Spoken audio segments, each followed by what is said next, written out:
Thank you so very much. Can you hear me? Okay. I am absolutely delighted to be here. My cheeks are hurting from too much smiling. So many memories. Can you imagine how blessed I feel to be a mom who wrote a book with her daughter and was actually here with my daughter 10 years ago? So it brings back all those memories. And I am so happy to be in Portland. I have such great associations with the city and with Powell's. So let me jump into this. Okay. And if you have any difficulty hearing me, please wave wildly and we will fix it. You're having difficulty. Okay, we need help. Closer. Okay, closer. Oh, I'm kind of sliding off the edge here. Let me move this. And let's get this right before I get carried away here.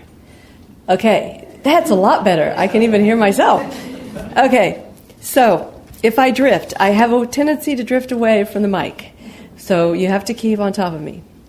Let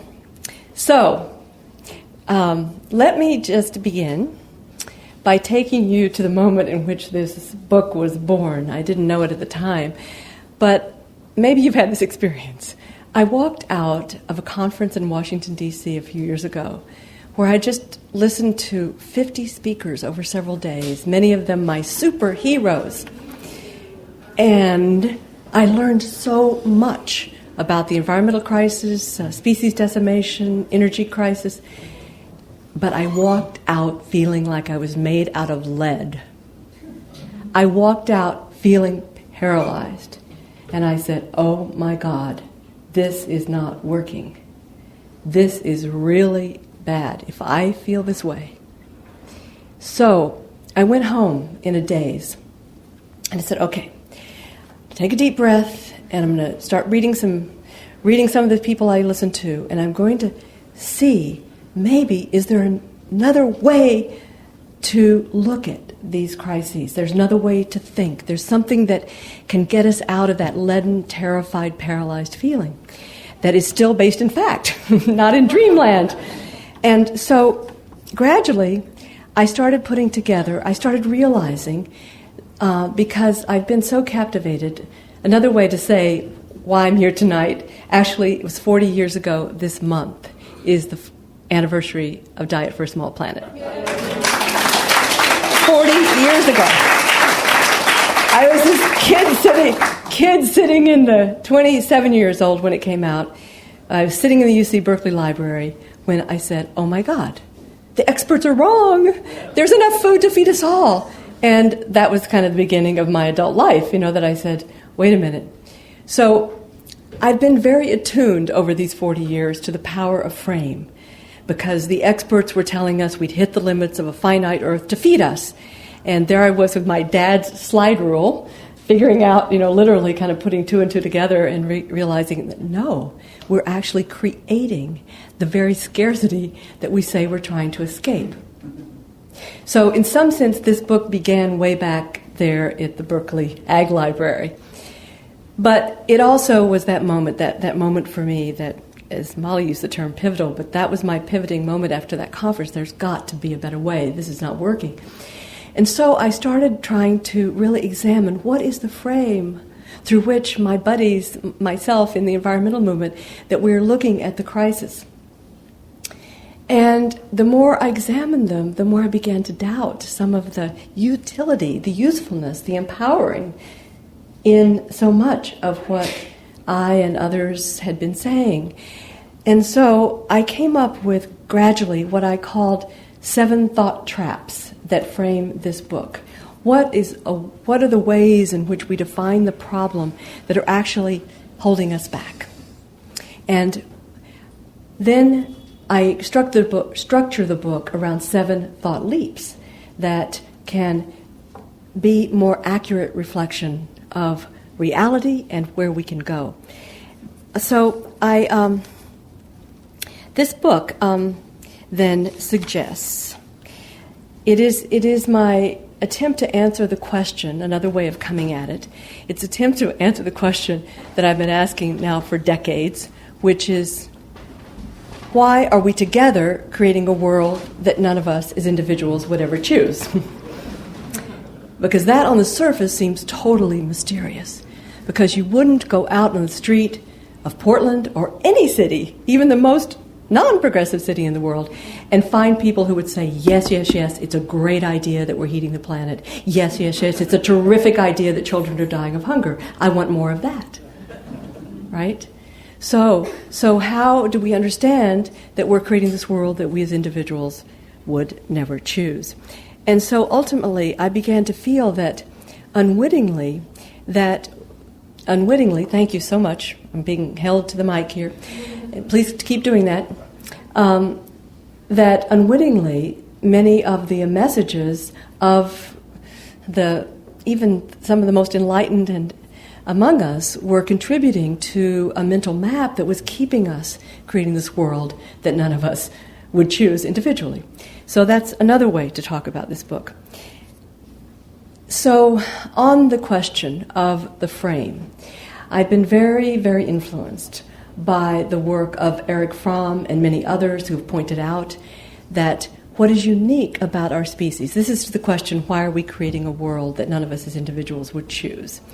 That the only way to begin to make sense of that is to recognize that one of the unique features of our human species is that we create the world through filters. In other words, we see the world through a mental map that is what we absorb from our cultures, and we literally cannot see what does not fit into that. And Erich Fromm put it very bluntly. He said it is man's humanity that makes him so inhuman. Because if our mental map is life-serving, we're in great shape. But the thesis of my work is that you and I are alive in this moment when the dominant mental map, carried through these thought traps unwittingly, in many other ways as well, the dominant mental map is fundamentally life-destroying. So that's another way of understanding the setup for this book. And I describe that dominant mental map and the journey that one goes on through this book as the shift from what I call the scarcity mind. That is, we start with the presumption, the mental map we absorb in our culture is that there's not enough of anything. There's not enough goods, whether it's energy or whether it's food or whether it's now government revenues. There's not enough of anything. And there's not enough goodness. So there's not enough goods or goodness. There's not enough goodness in us. That if you peel away the layers, the fluff around human nature, all you can really count on is that we are materialistic, competitive, and selfish. So the scarcity mind is a mind of lack. And this book takes you through the journey then from the thought trap to thought leap to the EcoMind. And I describe that in the way that we can get from trap to leap is from the shift from the scarcity mind to the EcoMind. And the EcoMind is a very simple, sort of obvious concept. What is ecology? Ecology is about the science of relationships. I quote Dennis Noble in The Music of Life. If you haven't read it, it's a beautiful little book by the physiologist at Oxford University. And he says, the shape of life emerges through the interactions of all components in the system. There is no commander in nature telling the rest what to do. Rather, he writes, there is a form of democracy in which all components are together creating the shape of life as they interact with all other components. Or as my buddy, the physicist Hans-Peter Dürer in Germany has said to me, he said, Frankie, in biological systems, there are no parts, there are only participants. So the EcoMind is a very different way of seeing life than the scarcity mind. Because in the EcoMind, if we are all creating our reality moment to moment, and constant change is what is, it is the only constant, is the inevitability of this movement. Nothing is stuck and finished and done. We are always participants. Then the whole notion of scarcity is kind of immaterial because we are creating possibility moment to moment. So this is why, as I was introduced, you heard me declare that I'm not a pessimist, I'm not a pessimist, I'm not an optimist, I'm a possibilist. Because in an ecological worldview of change and co-creation, then it's not possible to know what's possible. And so we are free then. We are freed from this stuck sense that the scarcity mind traps us in. So if you wonder what I mean by a thought trap, I'm not going to read a section of the book except for this. And I thought you might be curious, okay, what is she talking about, these thought traps? And then in the discussion, I'll make my remarks very brief so we can have a lot of time to talk. So, the number one thought trap. Endless growth is destroying our beautiful planet, so we must shift to no-growth economics. 2, because consumers always want more stuff, market demand and growing population drive endless exploitation of the earth. 3, we've had it too good. We must power down and learn to live within the earth's limits. 4, humans are greedy, selfish, competitive materialists. We have to overcome these aspects of ourselves if we hope to survive.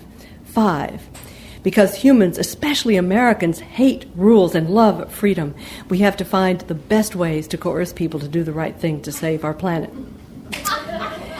6, now thoroughly urbanized, technology addicted, we've become so disconnected from nature that it's pretty hopeless to think people could ever become real environmentalists. 7, it's too late. Human beings have so overshot what nature can handle that we are beyond the point of no return. Democracy has failed. It's taking us way too long to face the crisis. And because big corporations hold so much power, real democracy, answering to us and able to take decisive action, is a pipe dream. So these are what I call the thought traps, and I be very interested in talking about them with you, how I try to make this shift. But before we begin that, let me just say that this is a storybook, because all of my arguments are told with stories, and that is real examples of real people making change in the world. And the key to understanding my philosophy, the lens through which I'm seeing, because I'm saying we all see through lenses that determine what we can see and what we cannot see. So what I'm trying to do with my life is to think of the human species like any other organism in nature, that we are created by the context in which we operate, and that we can grow up as a species to recognize some glorious pro-social qualities. And in fact, my favorite chapter in here is a chapter on human nature, where I document all the great new research about the wondrous inherent qualities in us that kind of defy some of the stereotypes of the selfish materialist competitor. And we also know, if we're going to get real, that under the wrong circumstances, that not a few of us, but most of us, can behave with utter cruelty and brutality. So, a lot of this thought leaps that I am suggesting, that contrast to the thought traps you just heard, are moving us to accept the fact that in this moment that we have created the conditions, instead of those that allow us to flourish, like a plant would have the water and the right soil and the sunshine, that we are creating the conditions that actually are perversely aligned with our nature, so that we unwittingly are creating conditions that keep the best of us in check and bring forth the worst. So from an EcoMind, it gets real clear. It starts to get real clear. That is, we can flip the negatives toward the positives. And so that in all the stories in my book, that as I address each of these thought traps, I talk about how are they manifesting the conditions that bring out the better parts of human nature. So that, for example, toward the end of the book, I talk about how what I'm calling living democracy is coming to life in each of the examples of what is working. And the reason it's working is because there are at least 3 conditions that have now proven to bring out the better parts of us, and those have to do with the continuous dispersion of power, transparency instead of secrecy, and dropping the blame game in favor of mutual accountability. So everything from the farmers in Niger, who, when we only hear about famine there, actually have re-greened 12.5 million acres of land, nurtured the growth of 200 million trees, discovering agroforestry, which, if we shift the mental map from limits and scarcity, and we realize that as we align with nature and rebalance the carbon cycle, that these poor farmers in Niger become the climate heroes, regrowing 200 million trees, providing food security for 2.5 million people, at the same time that these trees are massively important in addressing the climate challenge. In fact, that kind of agroforestry, just one example of many, many, many in here, that kind of agroforestry, according to the UN's Agroforestry Center, has the potential to address about a third of our climate challenge, just the potential of agroforestry alone, which is invisible to us if we just focus on the limits, rather than the possibilities. So I talk then about all various other dimensions of living democracy emerging as we align with nature, with an EcoMind. And I'll just, before I wrap up, how am I doing on time? Okay. But I want to have plenty of time for discussion. So I'll just give you a couple more examples. One of them is most shocking to me because I grew up in Texas. So I know what life is like in Texas. And so you can imagine the shock when I realized, and I started reading this, that in the 1990s, the Texas utility companies gathered together a random assortment of citizens in kind of a citizens' jury approach and plied them with all sorts of information on different options for energy, including fossil fuels, but also including renewable energy. They came into this, being Texans, they came into it very committed to fossil fuel. But in the process of learning, a lot of them changed their minds. And out of this kind of citizens' jury process, although it wasn't called that, it's called deliberative poll, but it has that element of people coming together, learning a whole lot, and then seeing if their ideas change. That the utilities companies in Texas decided to invest in wind power. And by 2008, that the U.S. was a wind leader in the world, and according to many analysts, it had to do with the investment by Texas utilities that really helped us soar in wind power. It's unbelievable to me. But it had to do with the idea of creating an opportunity for people to step up, make themselves accountable to think through these issues, and then the process of integrating these economic decisions with what I would have to call a living democracy, people actually having voice over some of the most important decisions in our lives. Or you think of what is it that's working, again, another example from a very different part of the world that exemplifies not about cutting back, but about taking responsibility in a positive way, that there are now in India 10 million households, village households, poor villagers, who are working in 100,000 forest management groups in India, very motivated to enhance the health of their forests, to make sure that there's not any kind of illegal cutting down. They come together, they figure out what are the rules to protect our piece of this forest, and then they have to enforce the rules. That's tough for human beings, to enforce the rules among our neighbors. But they're doing it. They're doing it especially if there are at least 3 women in the working group.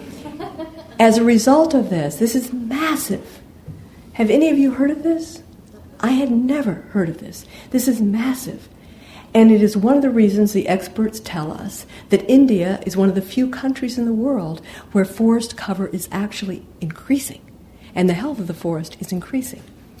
So these are the kinds of stories that have nothing to do with, they have to do, in my worldview, with releasing us from the fear and the stifling paralysis of the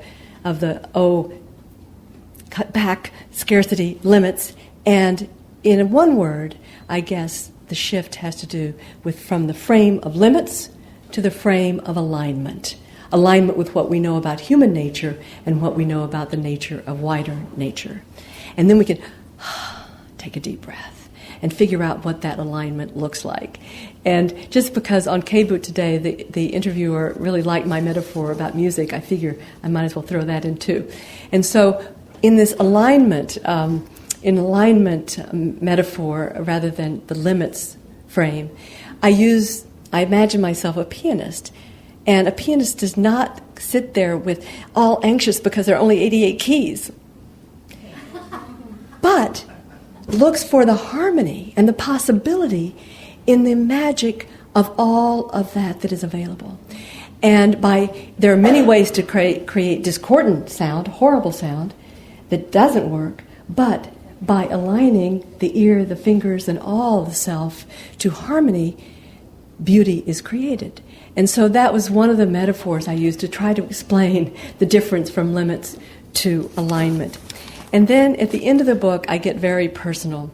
I talk about, in the It's Too Late chapter, I talk about the fact that it seems to me that human beings, it's not the big problem that does us in.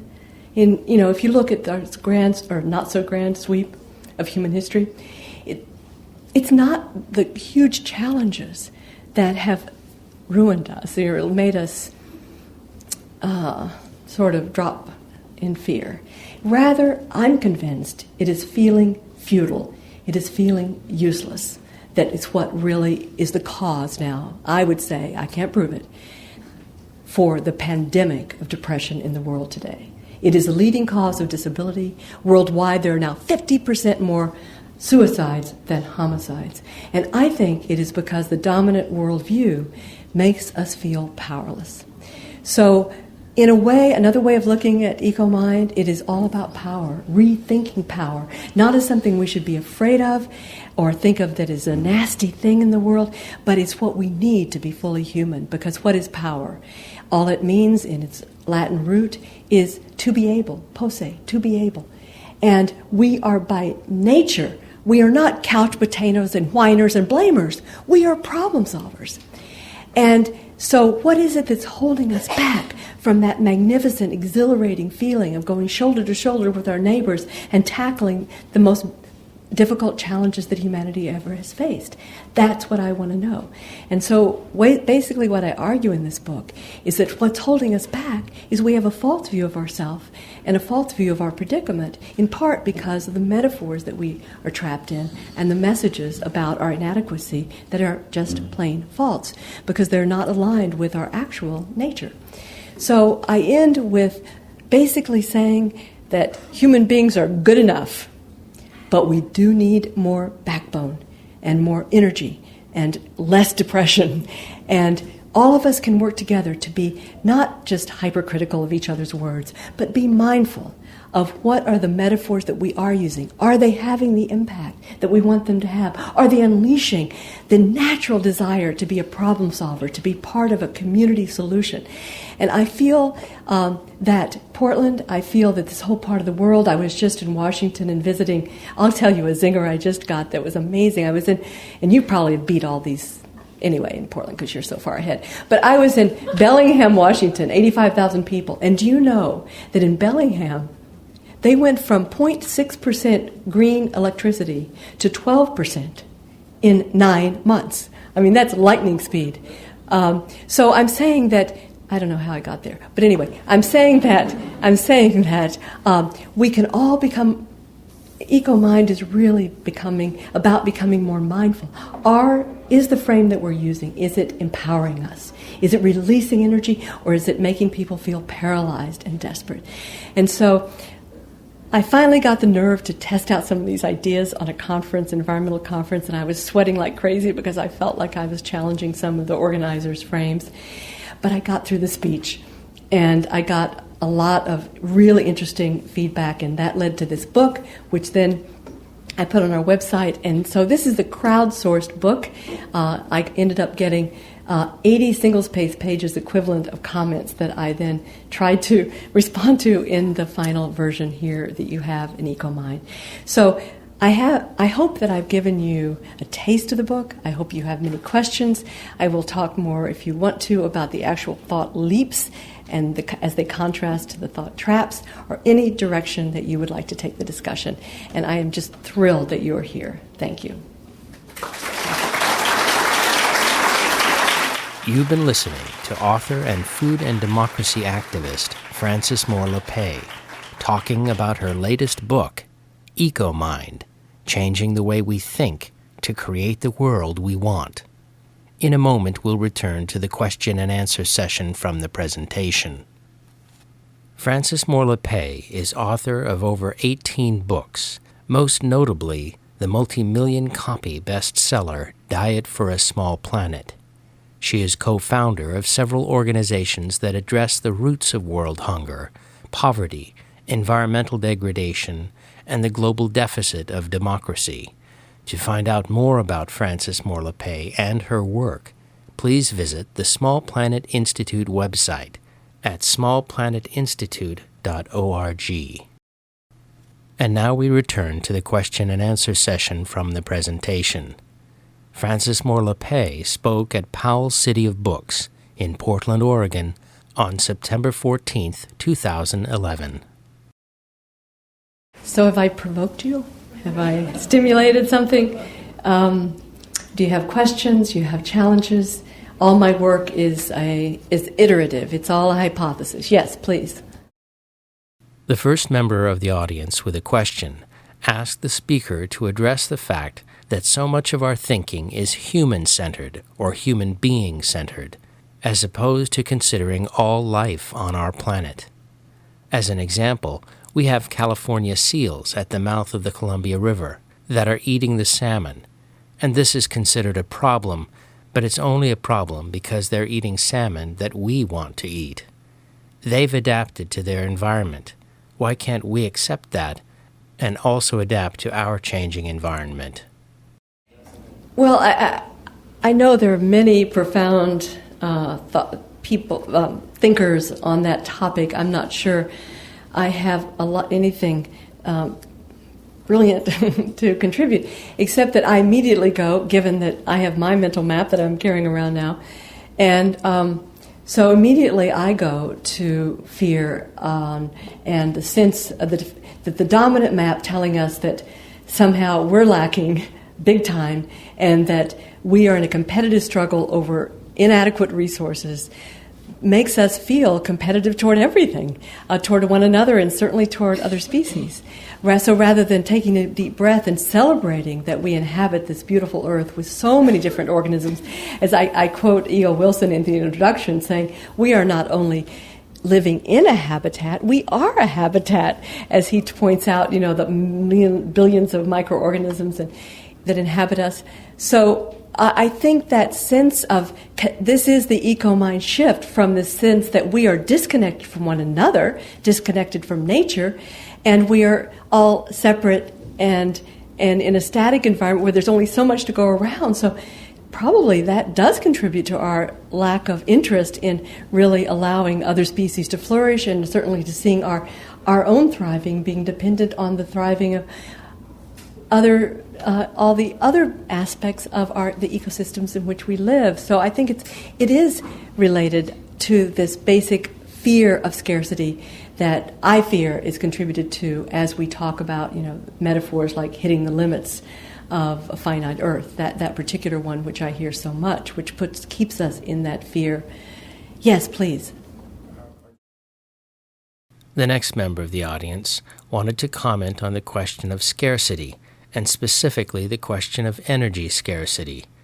He suggested that there are a number of technologies that have the potential of delivering more than enough energy for our communities. And one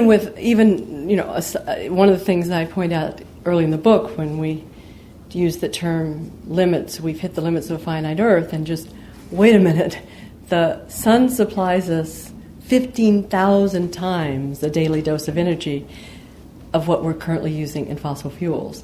And that is an enormous waste. So that's one of the ways that I look at this challenge. Yes, did I see a hand back there, or were you just... Yes, please. No. Okay, I saw a hand, but it didn't mean you wanted to speak. Yes, there's a hand. The next member of the audience said that he had been teaching methods of permaculture, and specifically he had been teaching people how to grow mushrooms. He suggested that the author's work was providing a mental framework for new approaches to more sustainable living, and in particular for the permaculture movement. I'm hoping I've been contributing, and I appreciate what you're doing. It's powerful.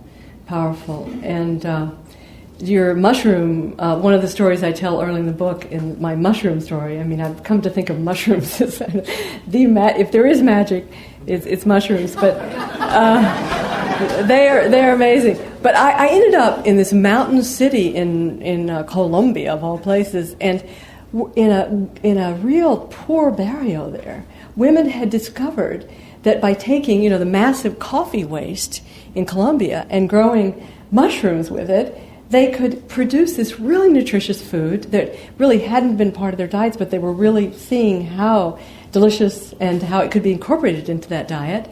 And then the waste from what they were doing was fed to livestock. And Gunter Pauli, zero waste guy, he calculated that if every coffee farm in the world did that, just with 2 jobs, it would be like 50 million jobs creating high-grade, nutritious food just with the waste from coffee alone. So that is some taste of possibility. So thank you for your comment, and thank you for what you're doing. Yes, please. The next member of the audience asked the author to talk more about the thought traps that she discusses in her book. Okay. Well, let me start with the growth is the problem thought trap and how I handle that, because that really comes early in the book. And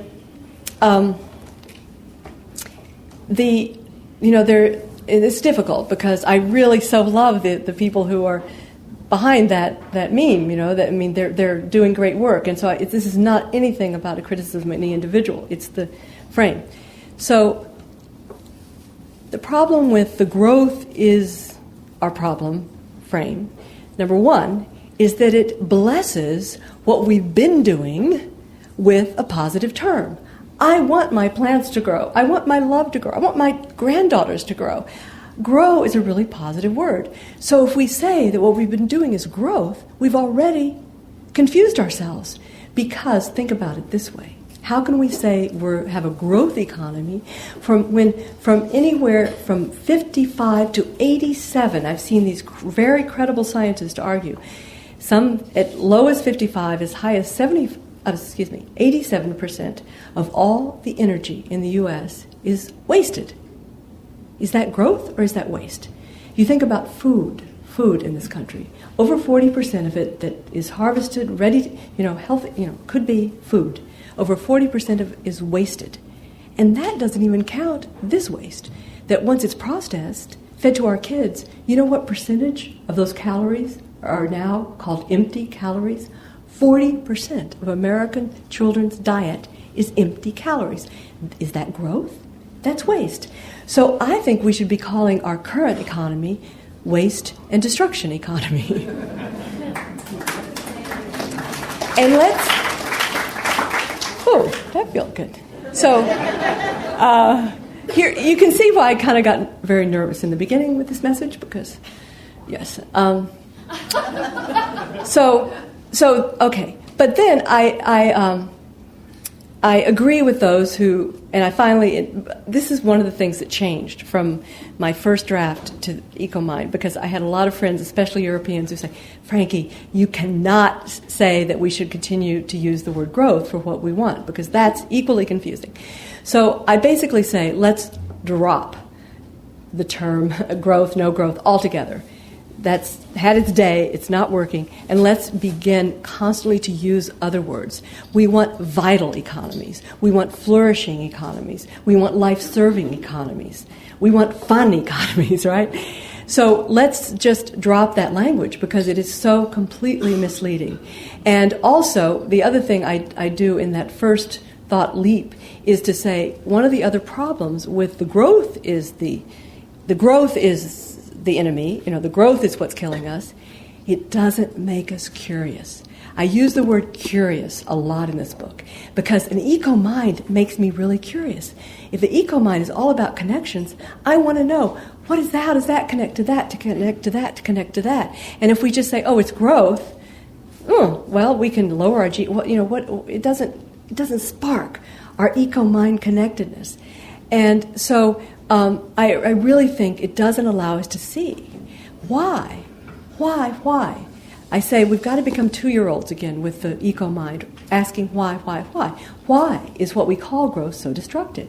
Because it's locked into what I call a one-rule economy, highest return to existing wealth, which by definition, it returns wealth until you have what Citigroup in 2005, not Francis Moore Lappé, Citigroup called plutonomy. Well, top 1% controls more wealth than the bottom 90.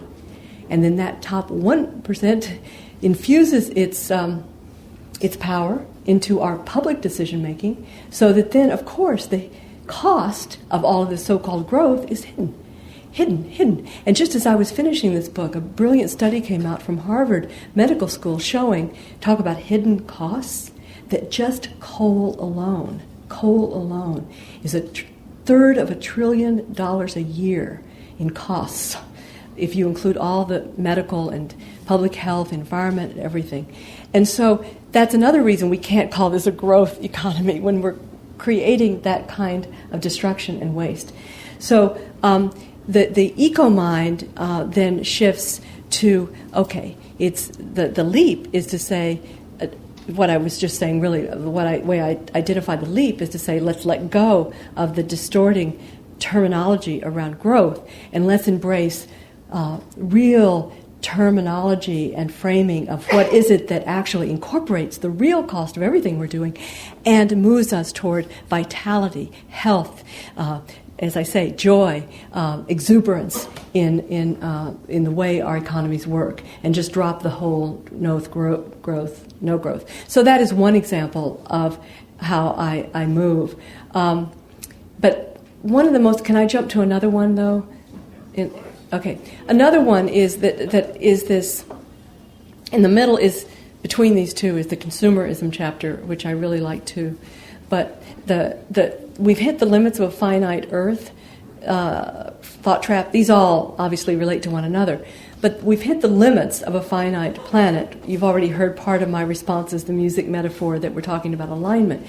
But I also realized that the problem with the framing that we've hit the limits of a finite earth is that people hear that, I think, to say, okay, we've hit the limits of what nature can do, so now we've got to improve on nature. And that's what Monsanto, isn't that what they're telling us? They're improving on nature. And isn't that the geoengineering people? They're telling us that we're improving on it. Nature can't do it anymore. And so when you and I, if we're tempted to use we've hit the limits of a finite earth, I feel that we're giving ammunition to Monsanto. Because we're saying, no, we haven't begun. So the alignment theme, and it's so true in agriculture, oh my gosh, I'm sure many of you know, that as we align our agriculture with the laws of nature, and also the joy of farming, because we become artists again instead of just reading instructions from pesticide companies, that there is more than enough. There's a very interesting overview study, one of the most massive done in 2007, the University of Michigan, that used various models, but they said the most realistic model using organic agriculture worldwide would likely increase production as much as 50%. It would certainly supply all we need now, which we had more than we need now, and for the population as it grows before it begins to level off, which, again, that idea that there's some destiny about getting to 9 billion is another thing I'd like to dissect momentarily in just saying that there's no reason that has to be true.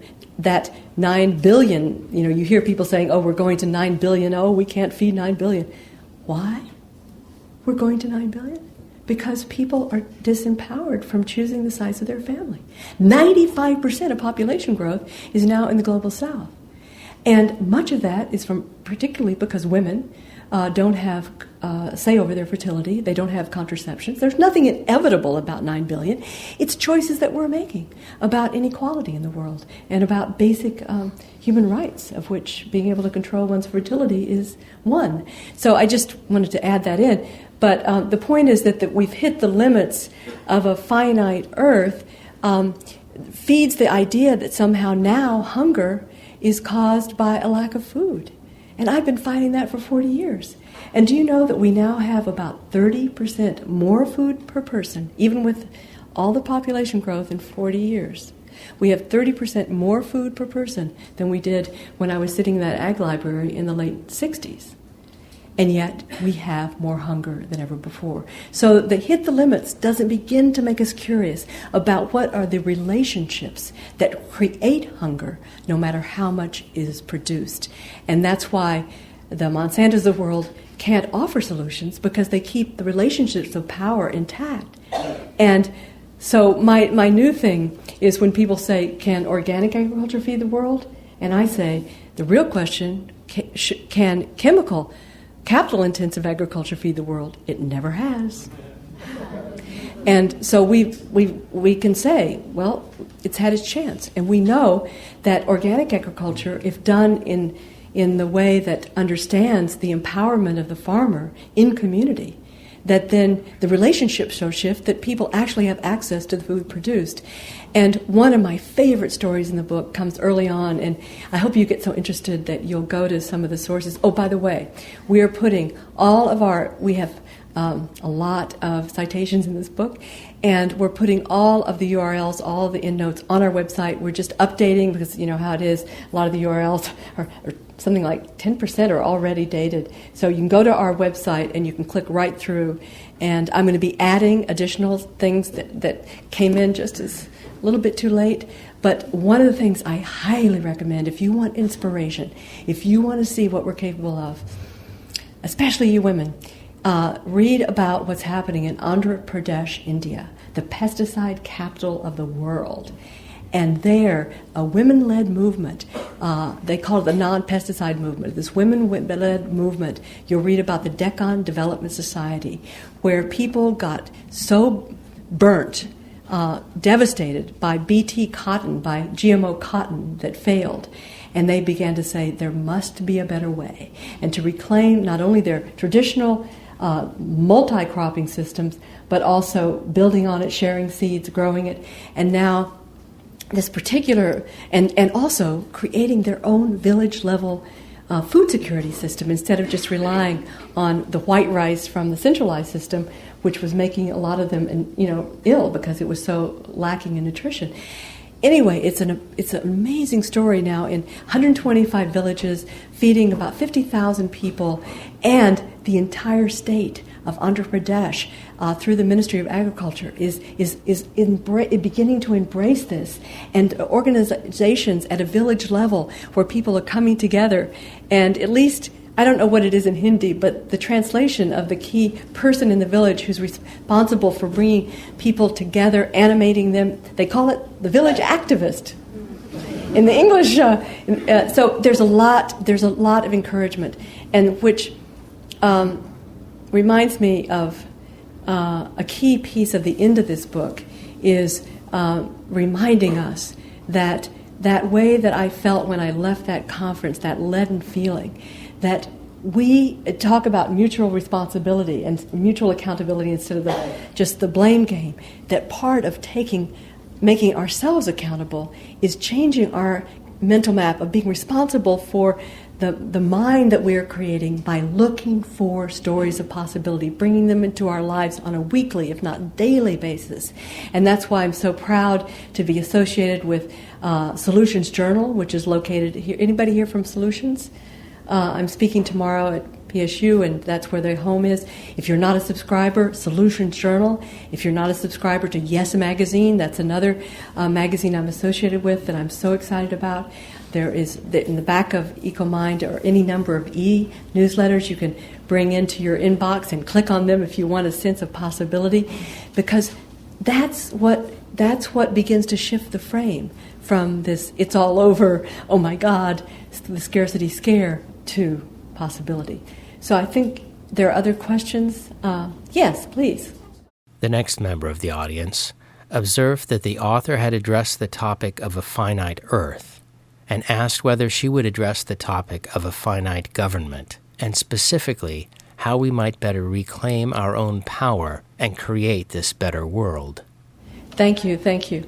Well, a key song that I've been singing since the 1980s, I had this great soundbite I would use, and I would say, "Hunger is not caused by a scarcity of food, it's caused by a scarcity of democracy." And I thought I sounded really smart. And then I realized people were looking at me and saying, okay, where is that democracy that is vital and strong enough to actually address hunger? And now, of course, to address climate change and species decimation and all of that we're facing.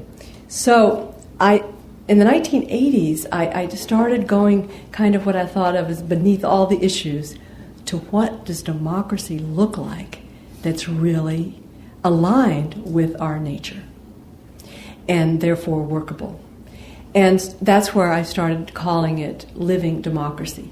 So one of the things toward the end of the book in that It's Too Late chapter, I say that it's too late if we don't have a really believable vision of democracy where we can come together and make decisions by genuine dialogue, like I mentioned the Texans who went for renewable energy, that we have to believe that that is possible. Because if we're creating a world that none of us as individuals would choose, by definition that means that democracy has failed, because our voices aren't in the mix, right? Because we wouldn't choose this. So a key to this, and do not allow your eyes to glaze over when I say this, key to it is getting money out of our political system. And believing we can do it. And I think that, just one sec, and I see you. I think that, if we say we can't do that, then what do we think we can do? And that's why you'll read about, and you can go, my son's a filmmaker, so I work with both of my kids, and he made a film about my superhero, Deb Simpson. So if you want to have a meme, you want to have a person that you can hold of what could happen if we really had clean elections, is see Deb Simpson. Now, Deb Simpson, in 2000, this is Maine. 80% of the legislators in Maine have run clean without corporate money because they have voluntary public financing. 80% have taken part in this. So that Deb, who was a single mom, a high school educated person who was a waitress, she was picked out by her friends and said, Deb, you're a natural leader. Why don't you run for office? And she thought they were crazy because she had no money and no name. And then she learned that all she had to do was get $5 from 50 people. And she said, oh, I'm a waitress. I can do this. So Deb won, and she's shown to be such a leader. Think about this. She was chosen to sit on the Judiciary Committee for the state of Maine. She was chosen as co-chair of it. She now sits on the National Natural Resources Committee. And she was part of what allowed Maine to withstand the onslaught of corporate pressure, because 80% of the legislators had not taken money from corporations, and they were able to pass one of the best producer responsibility, this is in regard to electronic equipment, one of the best producer responsibility laws ever, and that has kept, even this was a few years ago, has kept a pound of lead out of that beautiful state for every single citizen of Maine. So that's the kind of thing that can happen. And I know it's very discouraging that in January of 2010, our Supreme Court saw fit to define democracy as unleashing corporate spending. I refuse to call it by the name they call it by. It is that awful, awful decision that 80% of Americans disagree with. We are not the minority. It is commonsensical. Corporations are not persons. I get into that in this book too, and explain why that's so crazy, as if anybody couldn't see it. But so there, this is common ground. This is common ground because 80% of Americans think that was a terrible decision. Almost 90% of us think that corporations have too much power in Washington. So creating the forums, creating the movements in which we can come together on that core insight of democracy being a place where we all have voice and that money is sidelined. And I include the most powerful statement on this in this book from Franklin Delano Roosevelt. In April of 1938, he was addressing a joint session of Congress, and he said very simply, "The liberty of democracy is not safe if a people tolerate the growth of private power to the point that it is stronger than the democratic state itself. That, in its essence, is fascism." And I joke with myself that... Repeat that. Just say it one more time. Well, it's in the book. You got to buy the book. Okay, I'll get. If you don't want to buy the book, I'll show you where it is in the book, and you can copy it down. It took me a long time to find, to really verify exactly the source and everything, but it's in the book. But I joke with myself and think, Frankie, when are you going to get the nerve to use the F word without quoting Franklin Delano Roosevelt? I'm still working on it. But he defined it so clearly. Private power stronger than the democratic state itself. That's where we are. And so we've got to get serious. We can't let it glaze over. Whatever, all my buddies who are part of the environmental movement, the food movement, can I say, do any of you have friends in New York City? Yeah. Yes. Okay. Write this down. Go to smallplanetfund.org and come to our big event next week, September 22nd. Vandana Shiva is coming. We have a 1,000-room auditorium. We're going to celebrate 40 years of the food movement in New York City. It's free, open to the public. My daughter's going to host, and I'm really excited. So if you know anybody in New York City, tell them to go to Small Planet Fund. They can register to go to our big party next week. So all my buddies in the food movement, environmental movement, et cetera, I say, okay, this does not have to be your first obligation, but, your first passion, I should say. I hate that word, obligation. Your first passion.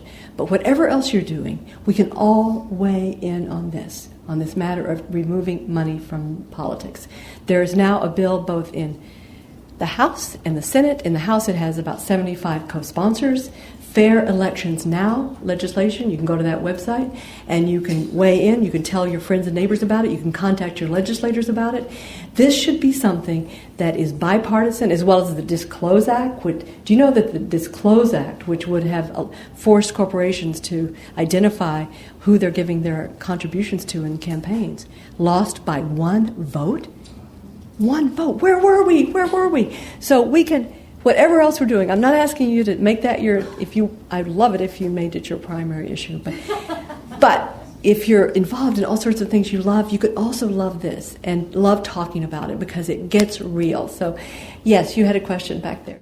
The next member of the audience said he agreed with getting money out of politics and perhaps shortening the election cycle and getting the lobbyists out of Washington, D.C. so we can get back our democracy and get out of this fascist state. He said that the author's tone and positivity and the message of abundance in energy and food is reflective of Al Gore's position, and it reflects an effort to counteract the culture of fear that is being encouraged these days. For example, in this evening's news is the bankruptcy of a solar power company, Solindra, a company based in California that President Obama visited last year. This company received about $500 million in stimulus funds. With the bankruptcy, the message is that solar power doesn't work, whereas it's clear from the successes of solar, for example in Germany, that we have to change how we think about these issues. And we've got to change the legal framework. Germany is going to be 40% renewable electricity in 10 years because of one piece of legislation. I think you have some version... I don't know enough about it, but it's this, they call it in Europe the feed-in tariff, but it basically, I call it the reward renewables law. So now that 80% of the installations in wind and solar in Germany are all households who are seeing themselves as producers. So they're in it. They're part of the solution, and they're going to be 40% renewable. This member of the audience said that Al Gore was speaking this very evening, September 14th, in a live web broadcast launching something called the Climate Reality Project, which you can view at his website at algore.com. Thank you, thank you. I wish I had mentioned that. I'm so glad you mentioned it. And I hope we can, whatever we can catch it even if we're not there right now. So thank you so much for that. So I think you wanted to end. One more. I love your comments, questions. One more to... Yes, please, there. The next member of the audience asked the speaker to comment on the emergence of test tube foods, artificially created meat products. Well, isn't it sort of what I was saying before? Since we've reached the limits of the nature, we've got to go beyond nature. I mean, it's completely... When you think about the vast abundance, right now, just to give you the big picture, only half of the grain produced in the world actually goes to people directly. In this world where 1 billion of us go without it. More than, roughly 37% of the world's grain now goes to produce animal products, right? Another 30% or so, third roughly, of the fish catch. That wasn't even thought of when I wrote Diet for a Small Planet. We've done to fish what we've done to cattle. We've made them, So to think then that in addition we're going to be doing test tubes to focus on meat. I mean, the point is that we know that human beings thrive in a largely plant-centered diet in which if one chooses to eat animal foods, they are complementary, not at the center of the meal, that was a big mistake that we made in Texas in the 50s. Just the idea that we are spending any of our energy focusing on yet another way to produce meat, you'll have to understand, as the author of Diet for a Small Planet, it's not where, but I do think it's a reflection of this idea, this fixation that somehow nature can't do it, and yet so many people are coming to realize how much healthier and vital they feel in a primarily plant-centered diet. Again, with animal foods playing a complementary role. So I don't mean to. I'm sorry. I hope that's okay to answer that way. That I'm going to be around, and and also if you want more, tomorrow I'm going to give a more formal lecture tomorrow at 1:30 at PSU, and that will be, tonight I felt like I just wanted to come and chat about the book. Tomorrow it will be a more formal lecture, and would love to have any of you there. Or maybe if you've had enough, you could tell other people about that. And also know that if you do get the book and read it, I am just eager to engage. I've always felt that way, but I've always felt a little bit hesitant too about nobody likes to be criticized. But I feel like right now that I know that this was all so new for me to put this out, and I feel like I'm just a learner. It's not. I had this idea that I somehow was an expert on hunger. That was crazy. But this is all like I'm just out there as an explorer with the readers. So please engage with me. Give me new, more powerful examples than the ones that are in here. Give me counterexamples that I have to grapple with. But we're going to have a discussion section on smallplanet.org, and I'm going to be putting more and more stories up there that couldn't fit in the book, and you can also get all the resources where the links are broken. You can get updated links. So please know that we at Small Planet are eager collaborators with you, and we want to become better spokespeople for a frame that really does energize and just make people want to join in to the most compelling, historic moment for our species. And thank you for coming tonight. I so appreciate it. You've been listening to author and food and democracy activist Frances Moore Lappé talking about her latest book, EcoMind, Changing the Way We Think to Create the World We Want. To find out more about Frances Moore Lappé and her work, please visit the Small Planet Institute website at smallplanetinstitute.org. This program was produced by PDX Justice Media Productions of Portland, Oregon. To find out more about our work, and to access our growing library of free on-demand streaming video and audio programs, please visit our website at pdxjustice.org and write to us with your questions and comments at pdxjustice@riseup.net. We'd love to hear from you. Thanks for tuning in, and thanks for supporting listener-sponsored radio, public access cable television, net neutrality, independent bookstores, and all forms of grassroots, democratic, community media.